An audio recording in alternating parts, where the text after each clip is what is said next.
दादाला दम्याचा त्रास आहे ना. म्हणून तू घरी बोलवलंस त्यांना? काय घर आहे की धर्मशाळा आहे?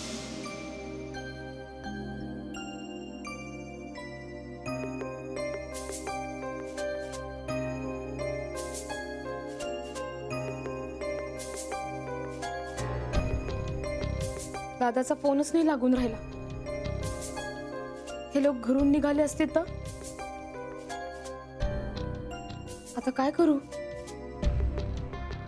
मला तर काही सुचूनच नाही राहिलं. दादा आला तर हे सणकतील का? की आता त्यांचा मूड ठीक झाला असेल. ए वाली,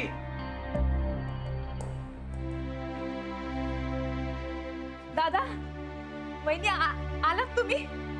काऊन असं काऊन विचारून राहिली? चित्राशी बोलणं झालंय ना तुझं? होतं, झालं होतं ना.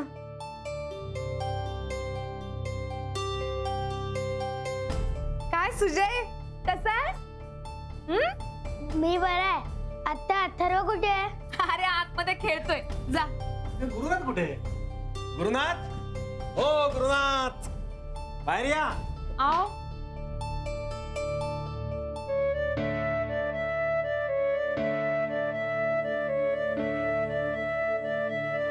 काऊन चेहरा काऊन पडला तुझा? अगं आम्ही खरंच राहायला आलो म्हणून वाईट वाटलं की काय तुला? नाही नाही, खायचे काहीच बोलते मग तू तर. असं काऊन वाटेल मला? तेच तर म्हणतो ना मी नेहमी हिला. अगं माझी सख्खी बहीण आहे ही. तिच्या मनात माझ्याविषयी असं कधी येणारच नाही. मग अरे शिरीष,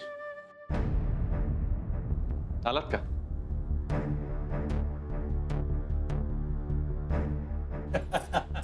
काय गुरुनाथ भाऊजी, हा? अहो, कधीचा आवाज येऊन राहिलो तुम्हाला? बाहेर येऊनच नाही राहिले तुम्ही तर. नाही, ते ऑफिससाठी तयार होत होतं ना, म्हणून. काय आम्ही आलो आणि तुम्ही कुठे निघालात? ऑफिसला बरीच कामं पेंडिंग आहेत, जावं लागेल. अहो घ्यायची ना सुट्टी एक दिवस ऑफिसला. हा? हे बघा, तुम्ही जर ऑफिसला चाट मारणार असाल तर मी नाही जात ऑफिसला. बसू मग जिजा साले गप्पा ठोकत दिवसभर. काय काय वाले? हो ना. नाही, थांबलो असतो, पण ते काय ना, आई बाबा आले तेव्हा बऱ्याच सुट्ट्या झाल्या. आता परत नाही सुट्टी घेता येणार. अरे हो, काका काकूंना भेटूनही जमाना झाला. कसे आहेत ते? मजेत, छान. आई बाबा आले होते ना तेव्हा दिवस कसा संपायचा काही कळायचंच नाही. ज्या गप्पा चालायच्या काही विचारता सोय नाही. बोलवायचं ना मलाही, आलो असतो ना मी. अहो तिच्या लक्षातच राहत नाही कधी कधी आपल्याला एक भाऊ आणि बहिणी आहे म्हणून. काय ग, मोठ्या लोकांची मोठी कामं ना. अगं कायचे काय बोलतेस बहिणी तू तर? अगं गणपतीत आले होते ते. तुम्ही माहेरी गेले होतात ना तुझ्या, म्हणून नाही बोलवलं.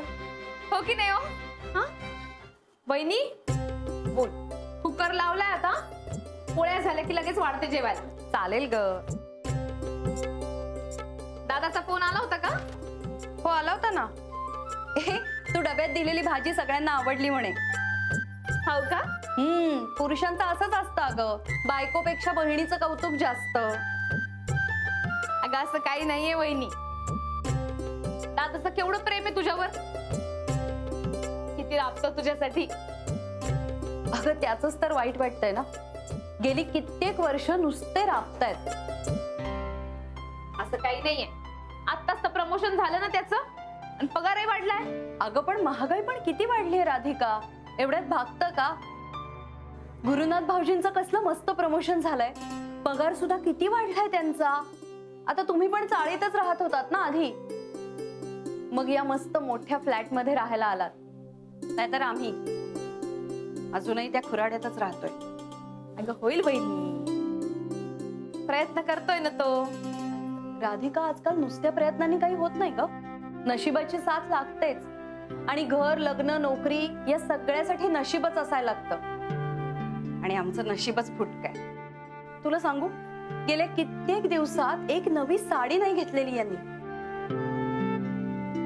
असली हाऊस नाही, मौज नाही. वहिनी, साड्या, पैसा अडका, म्हणजेच हाऊस मौज राहते का? नाही ना. अगं दादा किती प्रेम करतो तुझ्यावर, वेळेत घरी येतो, तुझी सुजयची काळजी घेतो, हे पुरेसं नाही का? बरोबर आहे तुझं, पण तुझ्याकडे सगळं आहे ना म्हणून तुला काही नकोय. ज्याच्याकडे नसतं त्यालाच कळतं. वहिनी आता तू म्हणालीस ना तू खूप दिवसात साड्या घेतल्या नाहीत. अगं मी पण नाही घेतल्यात साड्या, सणावाराला घेतल्यात ना तेवढंच. पण आमच्याकडे तेवढंही नाही ना ग. जाऊ दे, आमचं बास झालं. तुझी काही नवीन खरेदी झाली का? दाखव ना. अगं नाही ग, काही नाही, जुनं आहे ते तेवढंच आहे. अगं पण दाखव तरी, निदान त्या बघून तरी माझी हौस फिटेल. अगं खरंच नाहीये. अगं दिवाळीला एखादी घेतली असशील ना नवीन. थांब दाखवते तुला.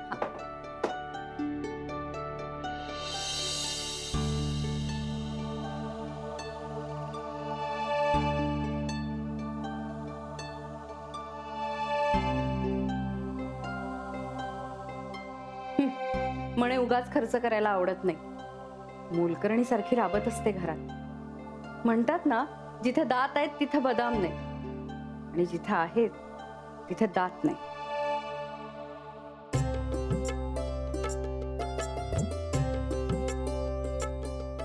हे हे वा, मस्त आहेत ग. अगं ही सुनीच आहे. आता ही बघ, ही मागच्या दिवाळीत. ही तर तुला माहिती आहे, ही तर जुनीच आहे. हा, आणि ही साडी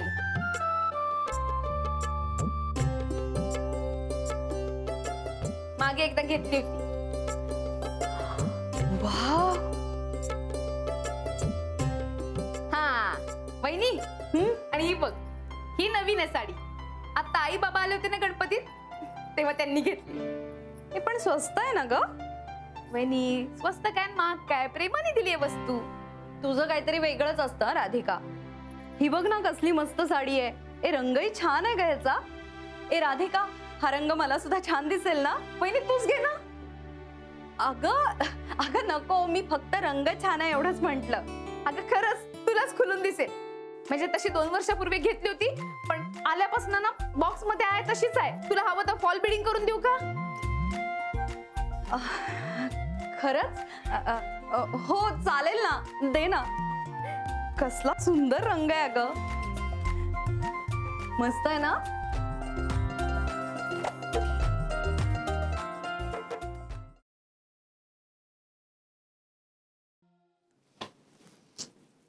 गुरु, मला बोलवलंस? हा आनंद, जरा बोलायचं होतं तुझ्याशी. काही नाही, त्या दिवशी लोणावळ्यात जे काही झालं त्याबद्दल I am really sorry. Sorry for what? अरे तू मला न विचारता राधिका आणि अथर्वला तिथे घेऊन आलास.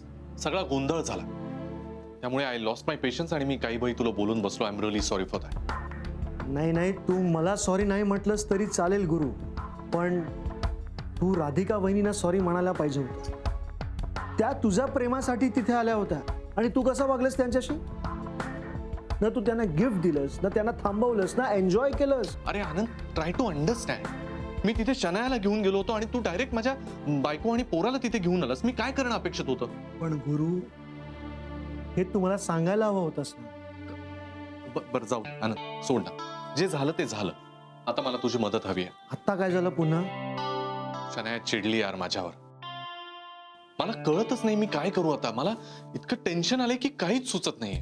त्या जेनीच्या मुद्द्यावर, in that case Guru, Shanaya is at fault. आनंद मला कळत नाही का ते? मला माहिती तिची चूक आहे, पण ती जाताना सांगून गेली की मी जर जेनीला नोकरीवरून काढून नाही टाकलं तर ती स्वतः नोकरी सोडेल. मग सोडू दे. आनंद यार, गुरु यार, तुझा संसार ही तुझी प्रायोरिटी होती, पण तुझ्या नवऱ्याची प्रायोरिटी तू नाहीयेस. शनाया तू कशाला आलीस इथे? नाही, हे ऑफिस सोडून दुसरीकडे जाणार होतीस ना? हा, नाही गेलीस दुसरीकडे? फाईन, ठीक आहे. तुला हेच हवंय ना मी इथून जावं? मी आता कायमचीच जाते बघ तू. शनाया काय करतेस तू? काय चाललंय तुझं? शनाया